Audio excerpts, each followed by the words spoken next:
The oaken vine always hummed with a perfect rhythm, but when a single, ignored customer exposed a poison festering beneath the surface, everything my father built was suddenly on the line.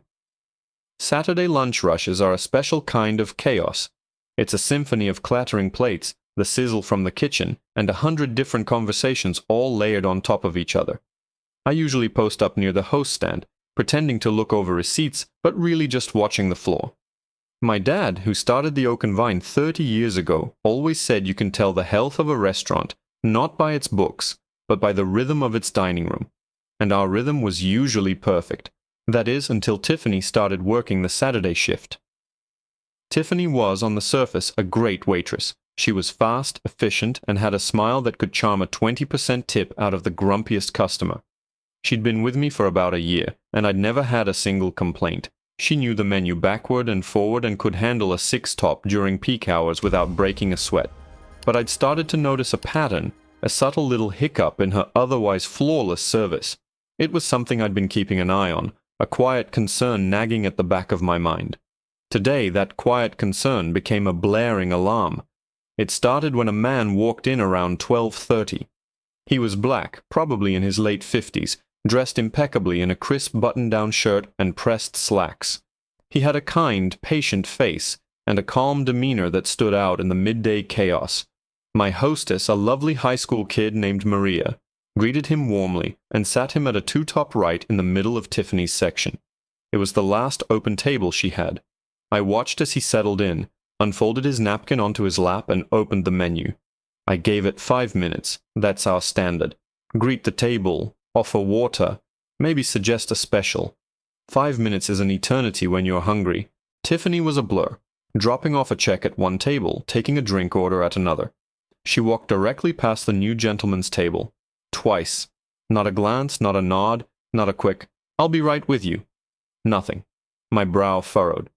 Okay, she's swamped. The entire section was full. I get it. I've been there. I'll give her a minute to get her bearings.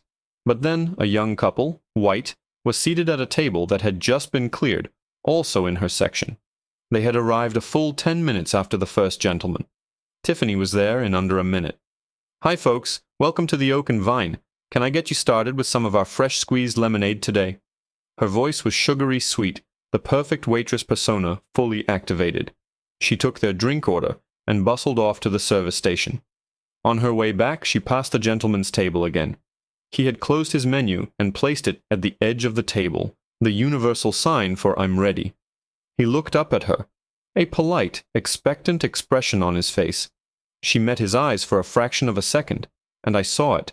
A flicker, a complete and utter dismissal. Then her gaze slid right past him as if he were a piece of furniture, and she delivered the lemonades to the new couple with a dazzling smile. A cold knot formed in the pit of my stomach. This wasn't about being busy. This was a choice. My dad's voice echoed in my head. "Alex," he used to say, leaning against the same host stand, "everyone who walks through that door is a guest in our home. Everyone. You treat them with the same dignity, whether they're ordering a water or a 3-course meal." Over our door, there's a small, hand-carved wooden sign he put up the day he opened. "All are welcome here." It wasn't just a slogan. It was our foundation. I watched for another 10 minutes. 10 minutes of this man sitting with a profound, almost saintly patience. He never looked annoyed. He just waited, occasionally looking around the bustling restaurant. In that time, Tiffany took the young couple's food order, refilled drinks at a 4-top, and even stopped to chat for a solid minute with a table of regulars, laughing and tucking a strand of blonde hair behind her ear. She did everything but acknowledge the existence of the man at table 7. I felt the blood rising to my face. This wasn't just bad service. This was a deliberate, dehumanizing act. And it was happening in my restaurant. Under my roof. It was a stain on everything my father had built. I'd seen enough. My jaw tightened, and I pushed myself off the host stand. I wasn't going to let this go on for one more second. I started walking, my path set not for Tiffany, but directly for the man she was so determined to ignore. I was halfway across the dining room when Tiffany, finally noticing my approach into her section, turned from the table she was chatting with. She saw me heading for the lone gentleman and her smile tightened into a confused, annoyed frown. I reached the table and gave the man a warm, apologetic smile. "Sir," I said, my voice steady despite the fury coiling inside me. "My name is Alex, I'm the owner, and I want to personally apologize for your inexcusable wait." He looked up at me, a little startled, but his kind eyes softened. "It's quite all right," he said softly. "It's a busy day." "That's no excuse for being ignored, sir. What can I get for you to drink? It and your entire meal is on the house." Just as he was about to answer, a shadow fell over our table. It was Tiffany, holding her notepad, her face a mask of fake sweetness. "Oh, Alex," she chirped, forcing a laugh. "You don't have to do that. I was just about to come over. I was just giving the poor man a moment to decide." The lie was so blatant, so effortlessly delivered, that it took my breath away. I looked from her smiling face to the gentleman's, whose patient expression had finally crumbled, replaced by a look of weary disappointment. That was it. That was the moment my decision became as solid and as cold as steel. I turned my head slowly to look her dead in the eye, and the entire restaurant seemed to fade away. My voice dropped, losing all warmth, becoming flat and cold. "Tiffany," I said, not taking my eyes off hers, "that's enough. Go to the service station. Now." I didn't raise my voice. I didn't have to. The quiet command cut through the dining room chatter more effectively than a shout ever could.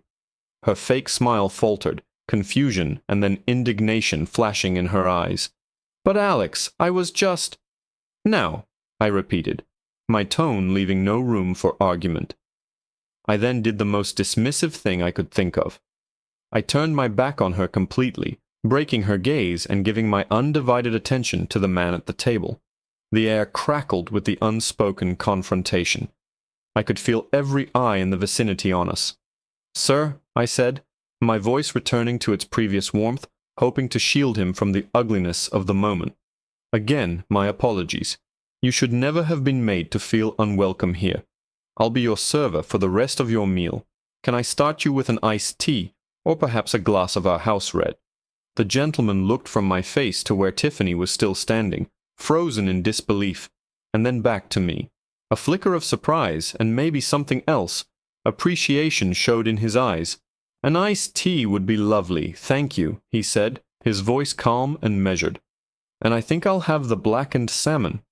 "An excellent choice," I said, making a mental note. I turned, and Tiffany was still there, her arms crossed, a mutinous scowl on her face. The other servers were buzzing around, trying to pretend they weren't watching the drama unfold, but their movements were stiff and unnatural. The rhythm of the room was broken. I walked right up to her, stopping a foot away. I kept my voice low, for her ears only. "I'm not going to say it again. Go to the kitchen, find Maria, and have her cash out your tables. Then take off your apron, clock out, and go to my office. Your final check will be mailed to you." Her jaw dropped. The color drained from her face, replaced by a splotchy, angry red. "You're firing me," she hissed, her voice a venomous whisper. "You're firing me right now, in the middle of the lunch rush, over him?" She flicked her eyes towards the gentleman's table, the disdain in the gesture as clear as a slap in the face. "I am your best waitress, Alex. My sales are the highest every single week. My best waitress would embody the values of this restaurant," I whispered back, my own anger a cold, hard stone in my chest. "My best waitress wouldn't let a guest sit for 20 minutes without a glass of water. My best waitress wouldn't pointedly and repeatedly ignore a person based on the color of their skin. And my best waitress certainly wouldn't lie to my face about it. You're not just fired, Tiffany. You're a disgrace to what my father built here. Now get out of my sight before you embarrass yourself any further." For a second, I thought she was going to scream, to throw a plate, to make the scene she was so desperately trying to create. But she saw something in my eyes, the absolute, unshakable finality of my decision, and she deflated. With a choked sob of rage, she spun on her heel and stormed toward the kitchen, ripping her apron off as she went. The swinging doors slammed shut behind her, leaving a stunned silence in her wake. I took a deep breath, straightened my tie, and pasted a calm expression on my face. I nodded reassuringly to the wide-eyed couple at the next table and made my way to the service station to get the iced tea. I felt like I was moving through water. the adrenaline of the confrontation making everything feel slow and surreal.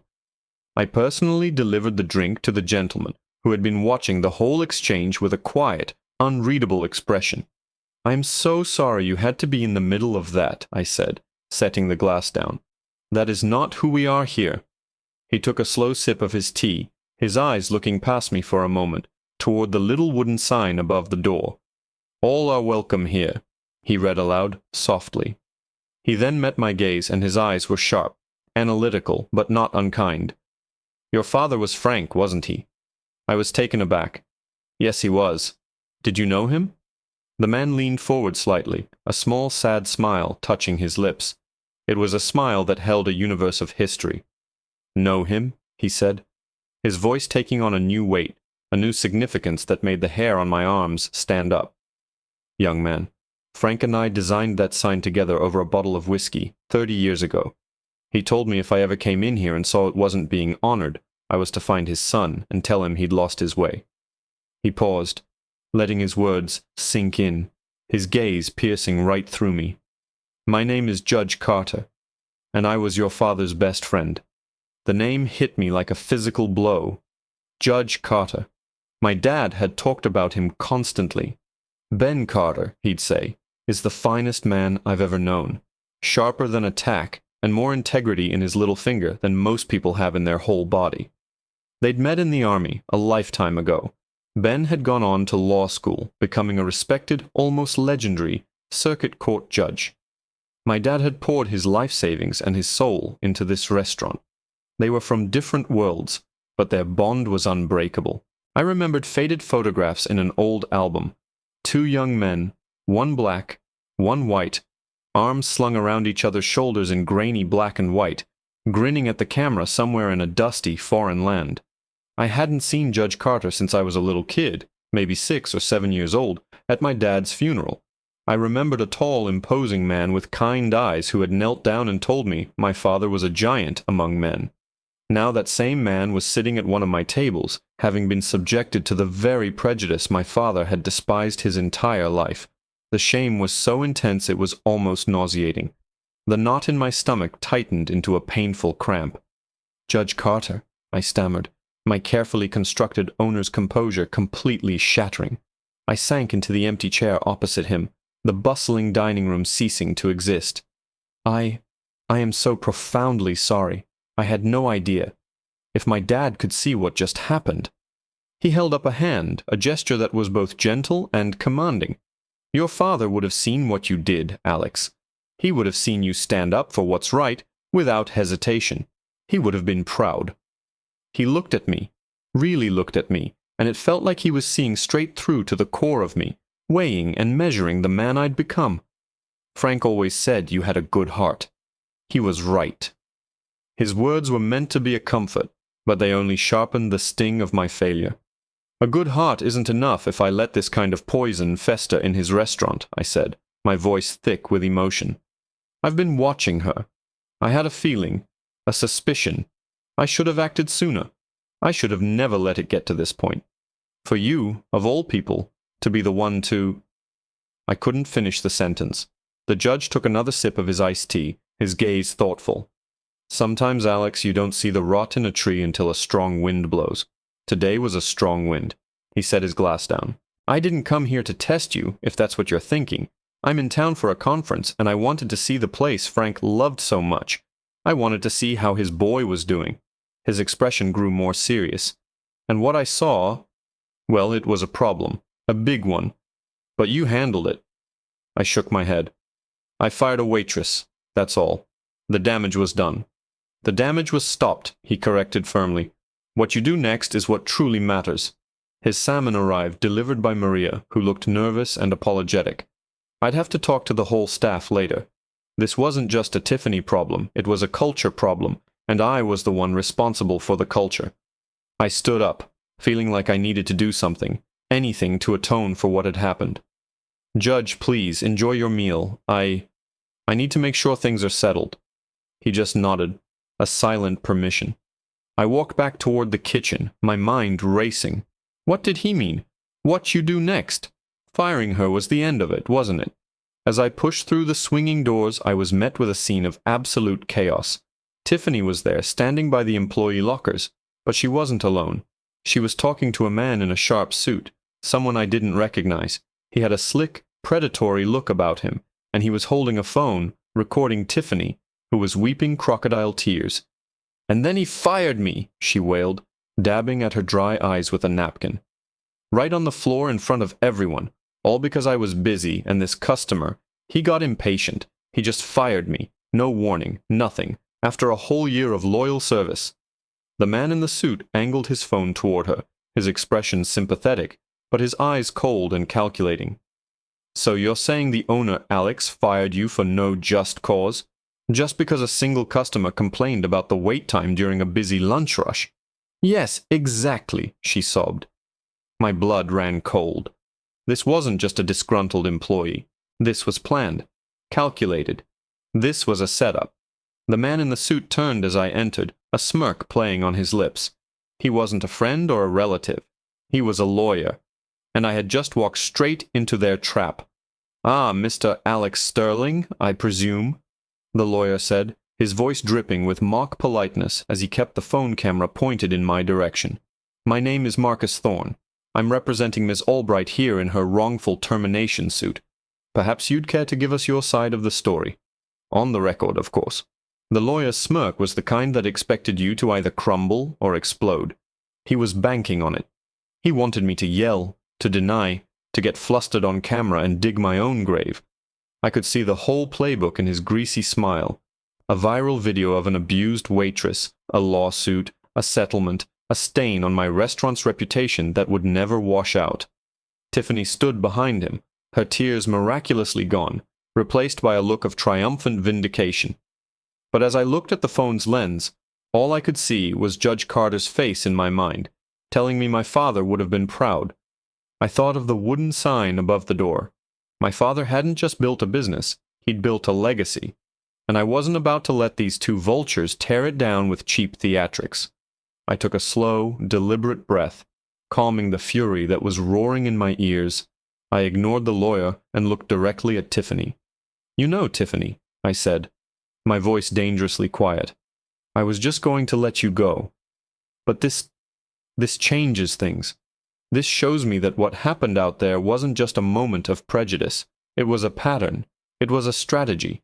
And now, you've brought this man here to try and bully me into paying for your bigotry. You've made a very, very big mistake." The lawyer, Thorne, stepped forward. "My client has been unjustly fired and publicly humiliated. We have her testimony, and I'm sure a few sympathetic customers will back her up. You don't have a leg to stand on." A slow smile spread across my face. It wasn't a happy smile. It was all teeth. "You're right," I said, my gaze flicking to the lawyer's recording phone. "It's her word against mine.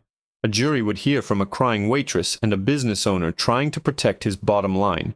It would be messy." I paused, letting the silence hang in the air. "But it's not just her word against mine, is it?" I turned and pushed the kitchen doors open, holding one ajar. "Judge Carter," I called out, my voice clear and steady. "Could I trouble you for a moment?" Thorne's smirk faltered. Tiffany's face went pale. Every head in the dining room turned. And then Judge Benjamin Carter, a man whose name struck fear into the hearts of dishonest lawyers across the state, rose from his table. He placed his napkin neatly on the table and walked toward the kitchen, with a calm, deliberate authority that radiated from him like a physical force. He stepped through the doors, his eyes immediately assessing the scene, the smarmy lawyer, the phone, the suddenly terrified-looking Tiffany. He looked at Thorne, and a flicker of recognition, followed by utter contempt, crossed his face. "Mr. Thorne," he said, his voice a low baritone that seemed to make the stainless steel counters vibrate. "Still chasing ambulances, I see. Or have you moved on to harassing small business owners?" Thorne's jaw practically hit the floor. He fumbled with his phone, hastily shutting off the recording. Your Honor," he sputtered, his face turning a blotchy red. I was just providing legal counsel to my client, Miss Albright." The judge's gaze shifted to Tiffany, and it was like watching a glacier move. Cold, immense, and unstoppable. "Miss Albright," he began, I was the customer you refused to serve today. I sat at your table for 20 minutes while you served every other person around me. I watched you look me in the eye and then pretend I didn't exist. And then I heard you lie about it to your employer's face." He took a step closer, and Tiffany physically shrank back against the lockers. "Let me tell you what's going to happen now," the judge continued, his voice leaving no room for negotiation. "Mr. Thorne is going to put his phone in his pocket and walk out of this restaurant, forgetting any absurd notion of a wrongful termination suit, because he knows that if this were to go to court, my testimony would not only see the case dismissed, it would likely get him sanctioned by the bar for filing a frivolous and fraudulent claim. And you," he looked directly at Tiffany, "are going to leave this establishment and reflect on the fact that your prejudice cost you your job. You will not be getting a settlement. You will not be getting a letter of recommendation. You will get your final paycheck as the law requires and nothing more." Tiffany opened her mouth to protest, but no sound came out. She looked at her lawyer for help, but Thorne was already stuffing his phone in his pocket, avoiding everyone's eyes like a roach caught in the light. He gave Tiffany a short, panicked shake of his head before turning and practically fleeing through the back employee exit without another word. Defeated and humiliated, Tiffany grabbed her purse from her locker and with one last venomous glare at me, followed him out the door. The swinging doors swished shut, leaving behind a profound silence. I turned to Judge Carter, the gratitude I felt too immense for words. "Thank you," was all I could manage. He placed a heavy, reassuring hand on my shoulder. "Frank wouldn't have let them win, and neither will you." He smiled, the warmth finally returning to his eyes. "Now, I believe you owe me a piece of that key lime pie your father used to rave about. On the house, of course." Walking back out into the dining room, I saw that the rhythm had returned. The plates were clattering, conversations were buzzing, and my staff was moving with renewed purpose. I brought the judge his pie, and we sat for another hour talking about my dad, about the restaurant, about the world. When he finally left, he stopped at the door and turned, tapping the small wooden sign. "Keep honoring this, son," he said, "and you'll do just fine." That night, after the last table was cleared and the lights were dimmed, I stood alone in the quiet dining room. The incident had been ugly, a stark reminder of the world outside our doors, but it had also been a crucible. It had burned away something rotten and, in the process, forged my resolve. I was no longer just running my dad's restaurant. I was protecting his legacy. And as I looked at the sign he and his best friend had created, I knew with absolute certainty that as long as I was there, all would truly be welcome.